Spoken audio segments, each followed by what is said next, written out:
everyone again to our channel. Today's episode, and actually the next few episodes, are going to be a slightly different topic to what we covered before.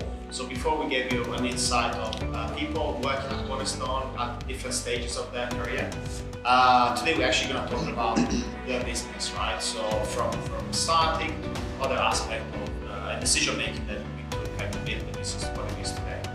Yeah, I think it's a question that everybody in recruitment, once you've started to become successful, you kind of ask yourself at some point, which is, should I start my own recruitment business? And I think, it's something we always wanted to do together. So we're going to talk about how you do that, what you might want to consider, and hopefully you'll find it useful.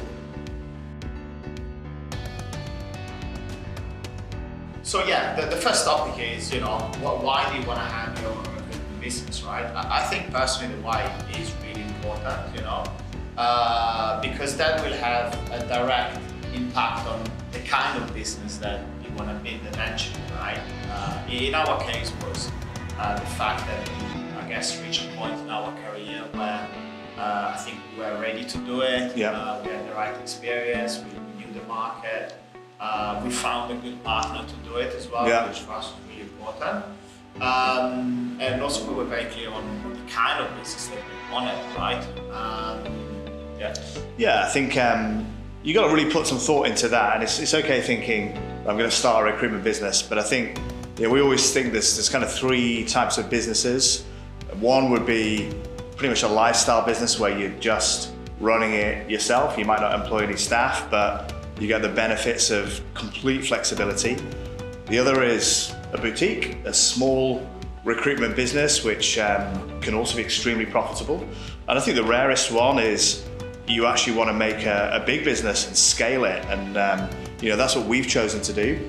And we're going to talk you through some of the reasonings why throughout this episode.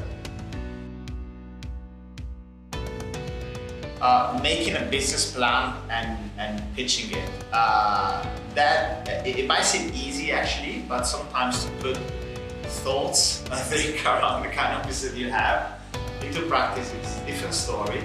And also after you do that, actually being able to explain and sell it to potential investors, because that's really like our expertise really, and what we would try to do is not easy. I think certainly a business plan should have certain topics in it, like a first couple of years, could be 2 years, could be 5 years forecast, I think, of revenue, based of course on the number of a headcount that you want to hire each year. Of course the business plan might change, depending on the situations, right? But you certainly should have that part.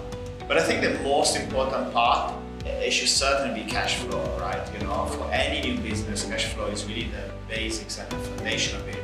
So without you understanding when the money comes in, when the money goes out, you don't really have a business in itself. No.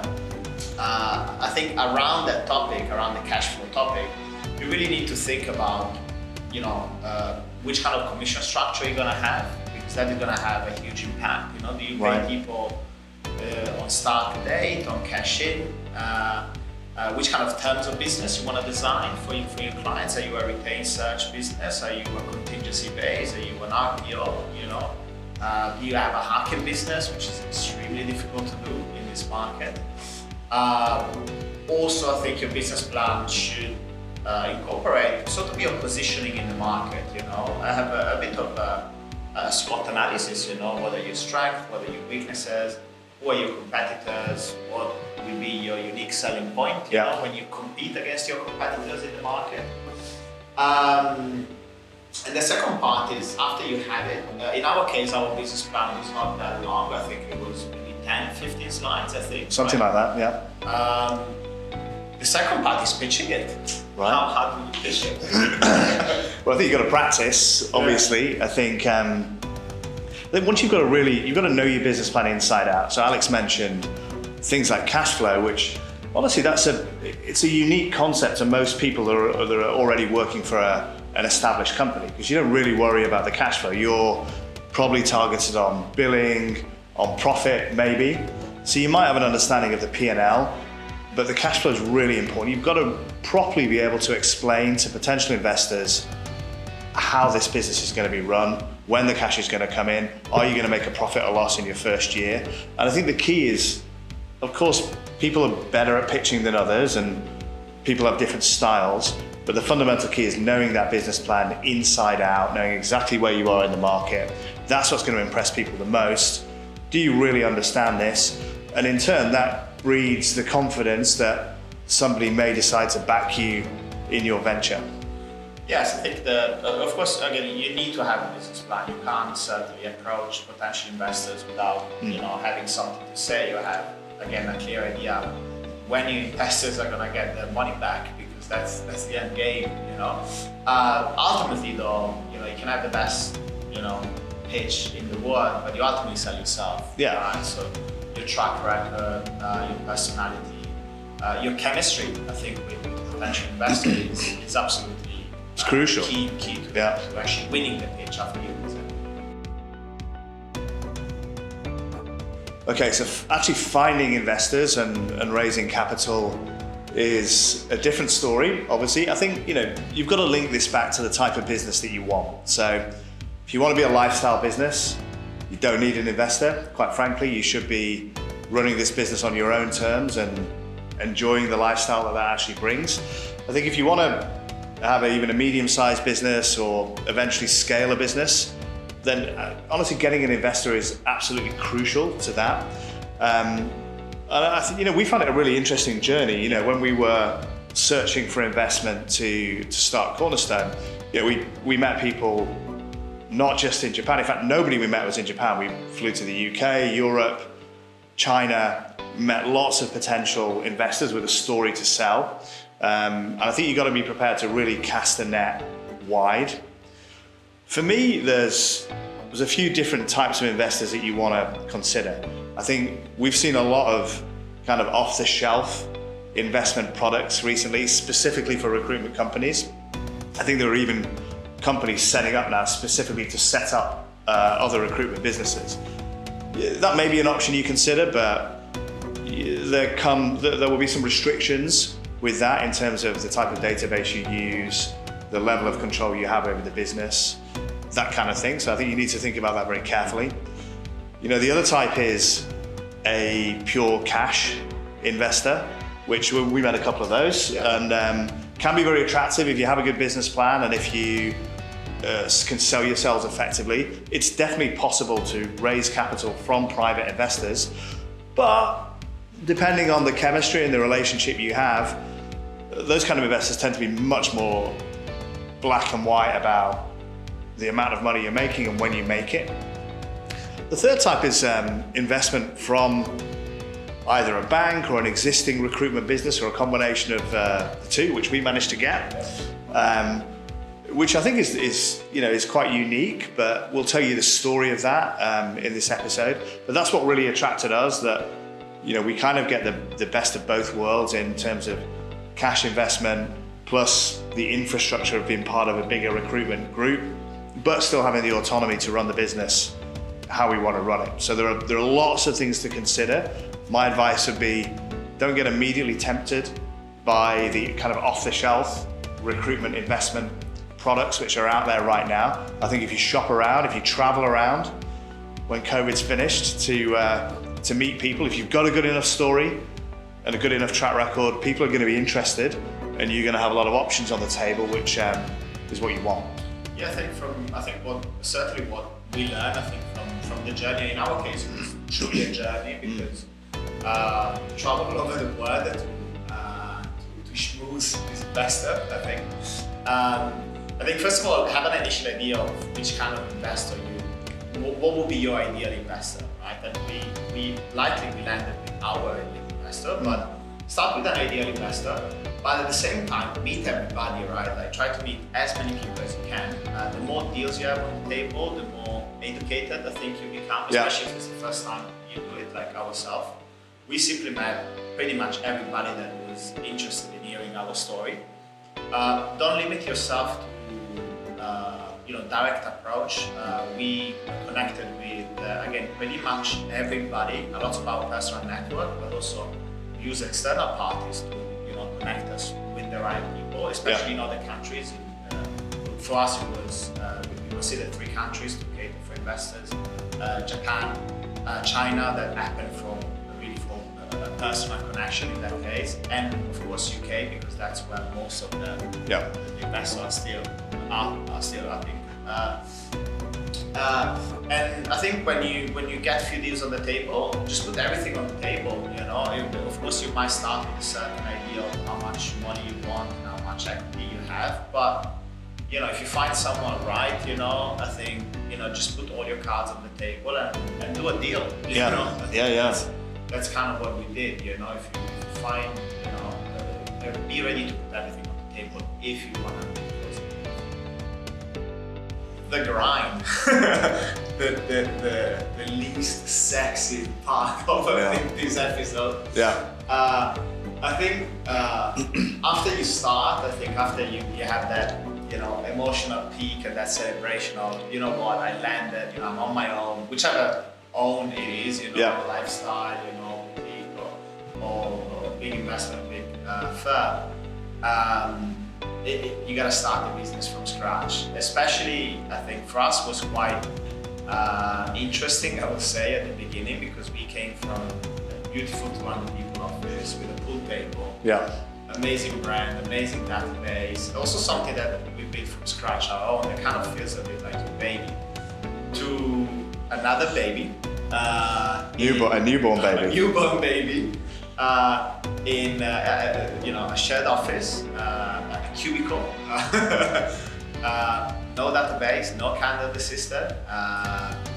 We had certainly connection, and we still have connection with clients on the market, but maybe those connections were not that fresh, and certainly, you have to start everything from scratch, registering candidates, sending CVs, closing deals.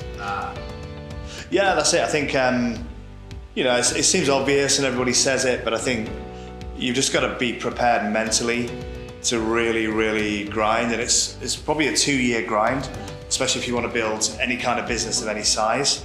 We did our grind during coronavirus, so it was a double grind. But I think you just got to be prepared to put the work in and be in a place mentally, but also in your home life where you can commit a lot of yourself to this business, because it's going to take a lot from you, and we're going to talk about the rewards next. The rewards are worth it, but you're never going to get it with your own business unless you really grind. And I think the people that you hire, you can't hire them under any expectations apart from this is going to be tough, but we're in it together and we're going to share the rewards when they come. And then I think it makes it even more satisfying once you get over the initial hill and you start to see the lights.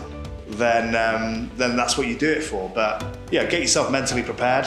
It's going to be 2 years. It's going to be tough, but it'll be worth it. Yes, I think. In our case, we still have to take more than 2-3 days off for the first 2 years. We still going to have a week-long holiday, and you have to be prepared to work Saturday and Sundays. Especially, I think now it's been better. I think, but when we first started the business. I think the first 6 months we pretty much work all weekends, right? Yeah, pretty much. Not 8 hours a day, but we certainly work weekends. And also, I think you have to remember that if you were working for a big brand, a big corporation before, this time it's your business. People will look at you as the guy that pays the check at the end of the month. Yeah. So there's much more, I think, a much higher level of responsibility to your employees. So it's more difficult to hire. There is certainly a much bigger emotional connection, I think, with your staff. Yeah. Which is great, but again, the level of responsibility is, I think, much higher. Yeah. So the rewards, and this is why people set up their own business, I guess, is to get something out of it. I think there are lots of different kinds of things you get out of running your own business. I think firstly you get the autonomy, which I think a lot of people crave. Some people don't, but a lot of people do. You get to run this business however you want to run it, and the success and failure of the business is based on your decisions. So I think it's nice And certainly we feel it's nice. There's no head office somewhere in another country that sets the culture and the work environment and makes the rules and maybe makes decisions which you personally wouldn't make. I think you get to take control of it and you get to create something which is yours and looks how you want it to look. And I think that in itself is massively rewarding. Yeah. Right? Especially if you want to have that type of control. Right? Yeah. In our past careers, we certainly had disagreement with our bosses. Yeah. To put it nicely. And I think in our case, probably the why, I think, or why we set up the business was actually the craving of that freedom of really being able to express yourself in a business, really. I think that the financial reward, of course, is there. I think if you're an employee, you always have whichever commission scheme you're under. A certain capital goes to the business, right? Yeah. I think when you're an employee, I think when you're an entrepreneur, really, and when you have your own business, of course, the financial reward can be much higher. Especially if you want to scale a business that we're saying as we want to scale. I think also you get to really impact the lives of your employees in a way in which maybe you can't do if you're under the restrictions of a bigger business or a corporate business. I think you can give people opportunities which maybe they wouldn't get in other companies, and I think that's also super rewarding. Of course, you're going to make money personally out of the business, a lot more money than you would do maybe working for somebody else if it's successful. But you can also make sure that that's shared amongst the people that actually contribute to the business. And it's a lovely feeling, to employ people who care about the business just as much as you do, are invested in the company, have seen the company grow from something small to something big. And it's fantastic to reward those people properly in a way which they probably wouldn't get in other companies.